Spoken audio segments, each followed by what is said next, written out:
soutenir l'entrepreneuriat de jeunes sera activé bientôt. Promesse du Premier ministre ce mardi à la clôture de la foire de la jeunesse à Kinshasa. Évolution de l'état de siège en Ituri dans le Nord Kivu pour le gouvernement. Il n'y a que 3 solutions, à savoir les opérations militaires, la sensibilisation et la démobilisation.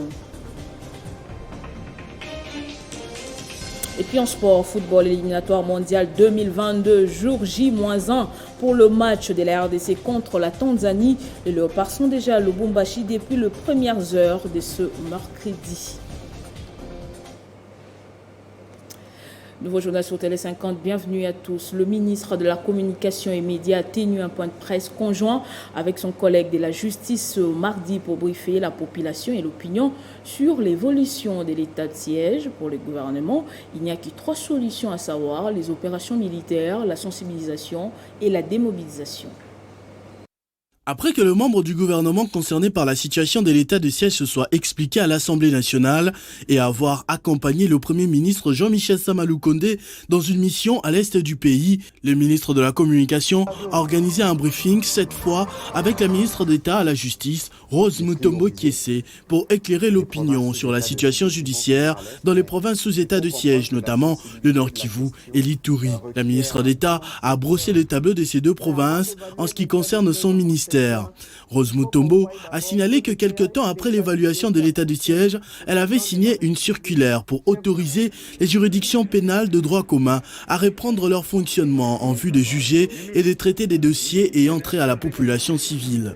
À ce jour, il y a effectivement surpopulation dans les prisons et c'est une réalité qu'à travers le programme du gouvernement Sama Lukonde, l'on procédera à la réhabilitation et d'autres constructions dans le seul but de permettre aux détenus de vivre dans des conditions humaines pour mieux purger leur peine. Motivé aux côtés de Félix Tshisekedi et de Sama Lukonde, Rose Mutombo a invité la presse à l'interviewer lors de l'an 1 de leur gouvernement pour avoir des chiffres exacts, notamment sur la situation des maisons carcérales. Par rapport aux morts, durant cette période de l'état des sièges, le ministre de la Communication et Médias a rappelé aux journalistes que cette situation dure plus de 20 ans et que les morts sont comptés tous les jours. D'ailleurs, cette comptabilité macabre à laquelle s'affairent certaines officines rend le pays plus triste.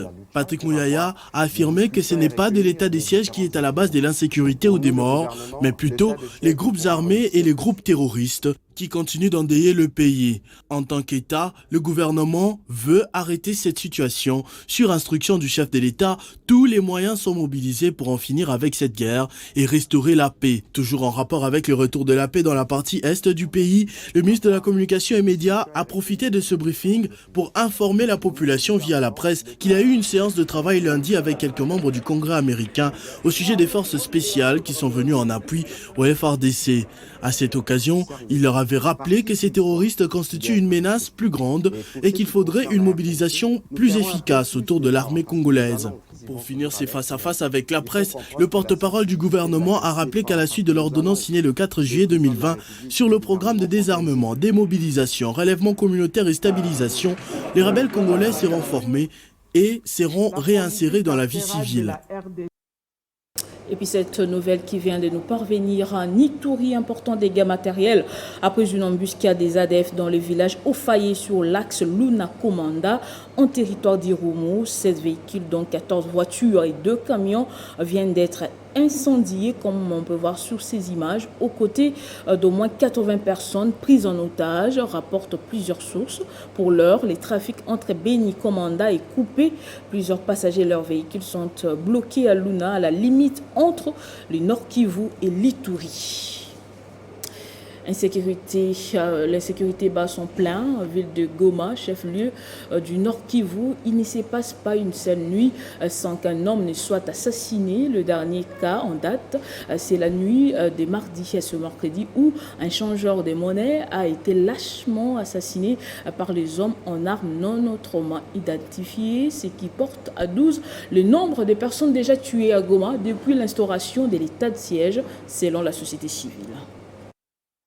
C'est depuis quelques jours maintenant que des cas d'insécurité sont signalés en ville de Goma. Des civils sont tués presque chaque jour en début de soirée par les hommes en armes et d'autres sont blessés. Le dernier cas en date, c'est dans la nuit de mardi à ce mercredi où un changeur de monnaie a été tué en plein centre-ville et son sac d'argent emporté par les hommes en armes. Cette situation est condamnée par les acteurs de la société civile de Goma qui dressent un bilan sombre depuis l'instauration de l'état de siège au Nord Kivu et proposent quelques pistes de solutions.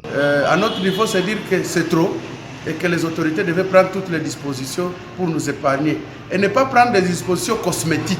On a besoin de dispositions réelles qui d'abord touchent le recadrage des troupes de la police à l'interne, c'est-à-dire diminuer le nombre de carrefours de policiers de roulage et les affecter dans des postes le plus chauds de la ville et d'autres dans le contrôle des axes routiers même pendant la journée. Du côté autorité provinciale, on parle de l'amélioration de la situation sécuritaire depuis l'instauration de l'état de siège. Le vice-gouverneur policier du Nord Kivu, le général Romy Ekouka, souligne qu'il n'y a jamais eu criminalité zéro dans le monde. Je ne sais pas, quand on parle de sécurité, d'insécurité, ça dépend d'un chacun. Je vous ai parlé de la visibilité, de la reportabilité. Je crois que certaines personnes ici à Goma ne parleraient peut-être pas d'insécurité au modèle où vous en parlez, parce qu'ils ne sont peut-être pas informés de la sorte, mais vous, qui avez votre attention focalisée, il suffit qu'on parle peut-être d'un mort, après 3-4 nuits, vous appelez ça insécurité. Ça dépend comment on dit. Donc, mais toujours est-il que la criminalité zéro n'existe pas. Rappelons que le lundi dernier, au quartier Katoy, toujours à Goma, des autres personnes avaient été tuées par les hommes en armes non autrement identifiés et 6 autres blessés. Modeste Bahati-Lukwebo et Christophe Mbosso-Kodia se sont encore concertés ce mardi. Les présidents de 2 chambres ont évoqué la problématique de la CENI et le fonctionnement de leur famille politique, l'Union sacrée de la nation. Reçu par son collègue du Sénat, le président de la Chambre basse a été accompagné notamment du premier vice-président Jean-Marc Kabound. On l'écoute au sortir de l'audience. La concertation est permanente. À tout moment qu'il y a un problème qui se pose dans notre pays, au Parlement, nous nous retrouvons pour nous concerter, décider sur des orientations à prendre pour régler ces problèmes-là. Nous nous sommes retrouvés, comme d'habitude, autour des problèmes du Parlement, aussi bien sur la commission électorale que sur des problèmes qui concernent nos familles politiques. Nous voulons poursuivre nos travaux maintenant, tout comme à la session de septembre, en harmonie, en paix et en consultation permanente. Nous avons parlé du dossier de la CENI, comment nous devons donner à ce dossier une orientation. Nous avons parlé de ça. Nous avons parlé également de notre famille politique. Et comme annoncé au sommaire, la foire de la jeunesse s'est clôturée ce mardi à Kinshasa avec la participation du chef du gouvernement Jean-Michel Sama Lukonde à l'Académie des Beaux-Arts. Plusieurs jeunes ont exposé durant quelques jours leur savoir-faire qui a impressionné les visiteurs. Le Premier ministre a promis d'activer un fonds pour soutenir l'entrepreneuriat des jeunes. Lancée depuis lundi 30 août par le ministre de la Jeunesse Yves Moukoulou, cette grande rencontre de la jeunesse congolaise a baissé ses rideaux ce mardi 31 août à l'Académie des Beaux-Arts à Kinshasa. C'était en présence du chef du gouvernement Jean-Michel Sama Lukonde et du ministre de la Jeunesse ainsi que plusieurs partenaires. La cérémonie de clôture a été présidée par Sama Lukonde lui-même qui a patronné cette foire axée essentiellement sur l'entrepreneuriat des jeunes. Occasion choisie par le chef du gouvernement de rassurer les jeunes entrepreneurs congolais de la mise en place imminente du fonds spécial sur la promotion, l'entrepreneuriat et l'emploi des jeunes. Le Premier ministre a aussi pris en compte les revendications des jeunes entrepreneurs congolais et promet de les considérer sérieusement. Dans son discours de clôture, Jean-Michel Sama Lukonde a félicité le courage des jeunes et leur a promis d'en tenir compte. Le ministre de la Jeunesse, Yves Moukoulou, a visité aux côtés du Premier ministre les différents stands des jeunes installés pour la circonstance. La foire, quant à elle, a été organisée sous le thème « Entrepreneuriat des jeunes dans la bioalimentaire pour une autosuffisance alimentaire ». Fonction publique, le vice-premier ministre Jean-Pierre Liaou a procédé à l'évaluation du fonctionnement de la Caisse nationale de sécurité sociale des agents publics de l'État à Lubumbashi où il séjourne depuis la semaine dernière. Jean-Pierre Liaou a conféré avec les chefs des divisions de l'administration provinciale. À l'occasion, les directives ont été données par le vice-premier ministre pour le bon fonctionnement de cette administration. En mission officielle dans la province du Haut-Katanga, le vice-premier ministre et ministre de la fonction publique Jean-Pierre Liaou a dans un premier temps été voir le gouverneur de province Jacques Aboula Katoué afin de lui présenter ses civilités. Ensuite, le vice-président de l'Assemblée provinciale du Haut-Katanga, Michel Katebe, ce mardi 31 août, avant de se lancer au travail. Accompagné du ministre provincial de Finances Bruno Choma-Choma, le ministre d'État, ayant la charge de la fonction publique dans ses attributions, a visité la Caisse nationale de sécurité sociale des agents publics, CNCSAP, en abrégé. Ici, Jean-Pierre Liaou et Bois, sous la guidance du chef de mission CNCSAP Lubumbashi, a premièrement visité les différents compartiments que compose cette agence, ayant pour mission primordiale organiser et gérer les indemnités de fin de carrière des agents de l'État. Suivra la réunion organisée à l'intention des chefs des divisions des administrations publiques du même service. Durant ces échanges, le chef de la mission de Caisse nationale de sécurité sociale des agents publics a dans son mot des circonstances fait un aperçu général sur le fonctionnement de cette caisse de prévoyance de retraite qui compte actuellement environ 10 000 cotisants depuis sa mise en place à Lubumbashi le mois de septembre de l'année 2020. Prenant la parole, le VPM a dans son allocution insisté sur la modernisation de l'administration publique et le rajeunissement des agents pour que ceux qui ont rendu de bons et loyaux services à la nation se reposent paisiblement à l'âge de la retraite, tel que voulu par le chef de l'État Félix-Antoine Tshisekedi Tshilombo. Alors pourquoi évaluer ces fonctionnements? Pour la simple et bonne raison que le président de la République, chef de l'État, nous a instruit de moderniser l'administration publique, de la rajeunir le plus possible et d'agir pour que l'administration publique puisse non seulement contribuer à rendre à l'État toute sa force, mais aussi et surtout que ce soit une administration qui soit proche de citoyens. Pour clôturer cette journée, le ministre Jean-Pierre Liaou et toute sa délégation s'est rendu au domicile de feu président de l'Assemblée provinciale du Haut-Katanga et PCA de la SNCC, l'honorable Antoine Gabriel Kungua Kumonza, pour consoler la veuve et la famille en deuil.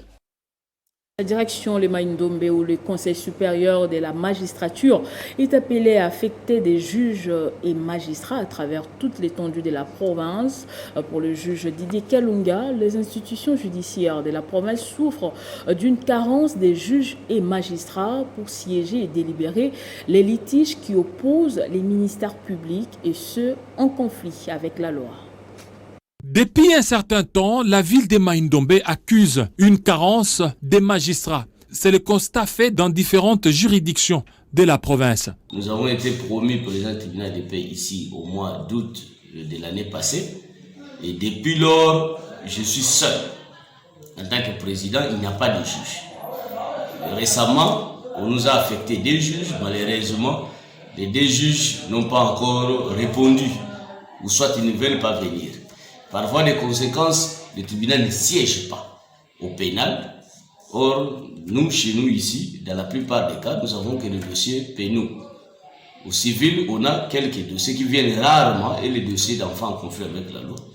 Mais le tribunal siège plus en matière pénale. Or, pour siéger en matière pénale, il faut avoir 3 juges de ce qui pose problème. Et la situation qui est la nôtre, c'est presque la situation générale de toute la province de Mai-Ndombe. Sur les 8 territoires qui regorgent la province, qui comptent la province de Mai-Ndombe, il n'y a que le tribunal de paix de Koutou et le tribunal de paix d'Inongo qui n'ont qu'un seul juge qui est le président. Et tous les autres n'ont ni juge ni président. Donc, la province de Maïndombe a une carence de magistrats. Cette situation pénalise plusieurs prévenus devant être jugés, puis condamnés ou libérés. Et ce dernier reste pendant plusieurs jours en détention dans différents cachots sans être jugé.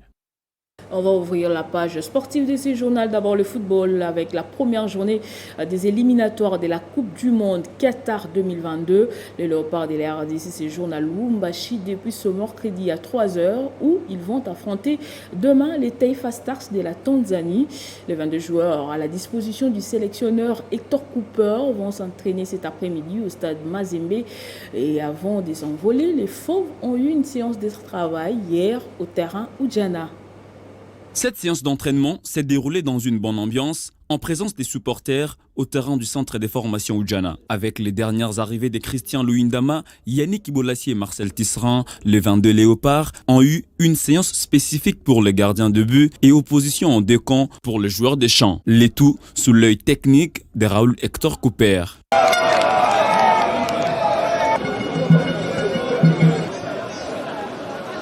Tout faire pour retrouver la Coupe du Monde, c'est le maître mot des Fauves congolais qui ont le soutien de toute la nation. En pleine séance d'entraînement, le chef de l'État Félix Tshisekedi Tshilombo a échangé au téléphone avec le capitaine de l'équipe nationale, Marcel Tisserand, par l'intermédiaire du ministre des Sports et Loisirs, Serge Nkonde Chembo, pour transmettre à toute l'équipe son soutien. Je vous remercie, Monsieur le Président. On repart au boulot, nous sommes sur le terrain et merci pour le soutien encore une fois et à très bientôt. Très content de retrouver la sélection nationale 4 ans après, Dieu merci Mbokani Bezoa s'est dit déterminé de donner le meilleur de lui-même pour aider davantage l'équipe nationale. Je suis le joueur de l'équipe nationale, voilà, j'avais pris ma décision de me stopper et maintenant je suis de retour. Je crois que je vais faire comme j'ai fait avant et voilà, c'est ça. Juste après cette séance d'entraînement, le Premier ministre Jean-Michel Sama Lukonde a rendu visite aux Fauves congolais pour témoigner le soutien du gouvernement, du chef de l'État et de tous les Congolais. Le match RDC-Tanzanie est à suivre ce jeudi à 14h heure de Kinshasa, 15h heure de Lubumbashi. Et en karaté Shotokan, le championnat provincial de Kinshasa s'est clôturé ce week-end. Une fin heureuse et c'est Ilunga Vita qui en est sorti la tête haute après avoir marché sur Nyamaseko en finale. Organisé par Etienne Radingoy, président de la Fédération congolaise des karatés traditionnels, le championnat provincial des karatés Shotokan de Kinshasa s'est clôturé en toute beauté. Une partie dominée par Ilunga Vita qui a marché sur Nyamaseko en finale. Une vraie sensation. Il y a trop de choses à dire, mais le plus important c'est que Tommy Tupera travaille pour nous. Bob Satana s'est également imposé en petite finale devant GC et Chutuka. Moi je suis aujourd'hui 3e. J'ai été plusieurs fois champion de Kinshasa avec l'autre karaté. Et par rapport au règlement qu'ils ont adopté de ce côté-là, j'ai dit non, moi je ne peux plus combattre là-bas. Aujourd'hui la JK est venue, là je me suis retrouvé. Et c'est pourquoi aujourd'hui j'ai pris mon kimono, j'ai pris les gants, je suis venu et j'ai fait la bagarre. Un bilan positif pour Etienne Radingoy, ceinture 5e dan. Le bilan est très positif. Je viens de détecter des talents ici qui sont prometteurs. Et nous croyons sincèrement que le nouveau champion de Kinshasa, combat toute catégorie, va représenter valablement la ville-province de Kinshasa au prochain championnat national qui aura lieu à Kolwezi au mois d'octobre. Donc je suis très très ravi surtout de la participation de jeunes enfants. Vous savez, nous voulons vraiment relier les études au sport. Donc implanter vraiment les programmes de sport et études ici en République démocratique du Congo et promouvoir vraiment l'élite sportive en République démocratique du Congo. Il ne reste plus que la remise des brevets aux participants minimes, cadets et juniors avant l'organisation par la Fédération du championnat national des karatés Shotokan. Et ce journal est terminé, place au rappel des titres. Un fonds pour soutenir l'entrepreneuriat de jeunes sera activé bientôt. Promesse du Premier ministre ce mardi à la clôture de la foire de la jeunesse de Kinshasa. Évolution de l'état des sièges en Ituri et dans le Nord Kivu pour les gouvernements. Il n'y a que 3 solutions, à savoir les opérations militaires, la sensibilisation et la démobilisation. Vous avez suivi en sport, football éliminatoire mondial 2022, jour J-1 pour le match de la RDC contre la Tanzanie. Les Léopards sont déjà le Lubumbashi depuis les premières heures de ce mercredi. Restez avec nous tout de suite, c'est la revue de presse.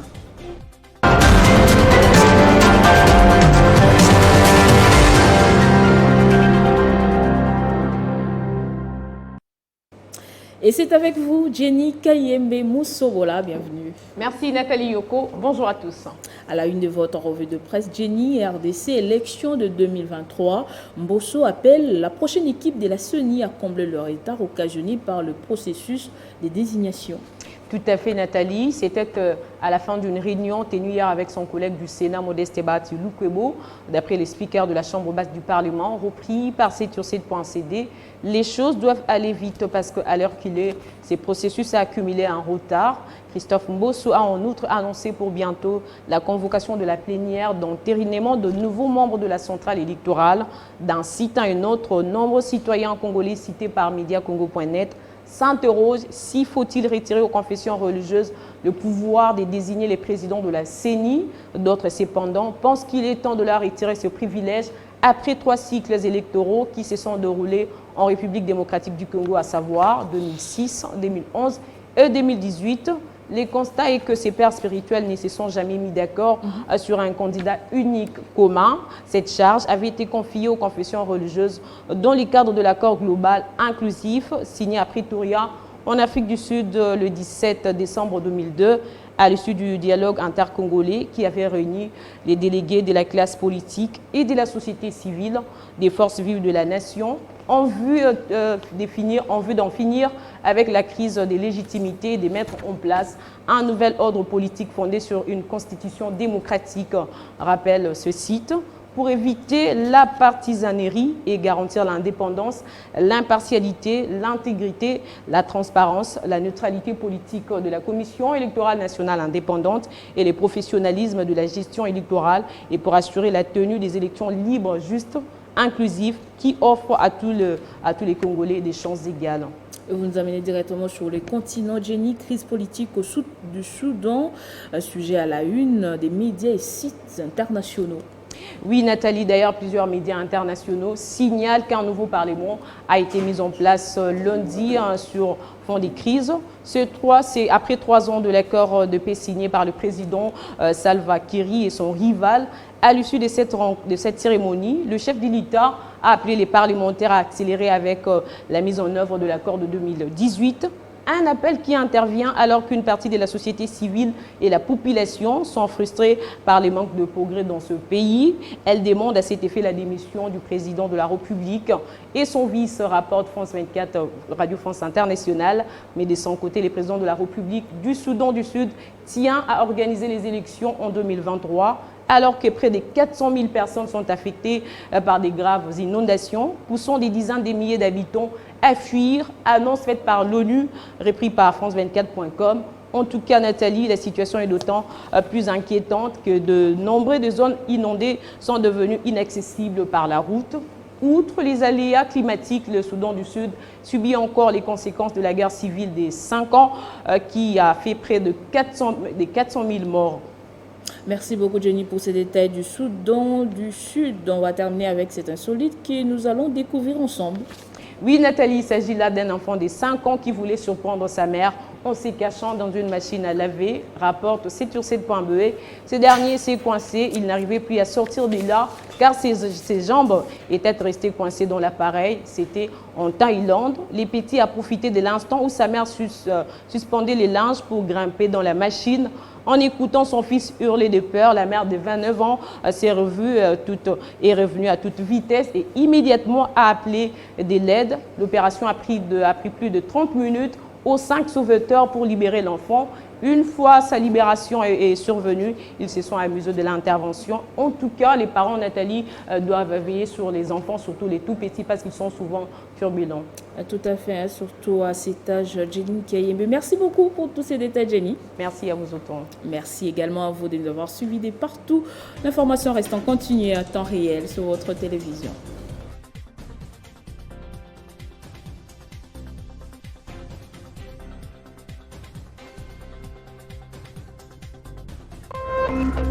Téléchargez les infos Télé 50 sur www.télé50.cd.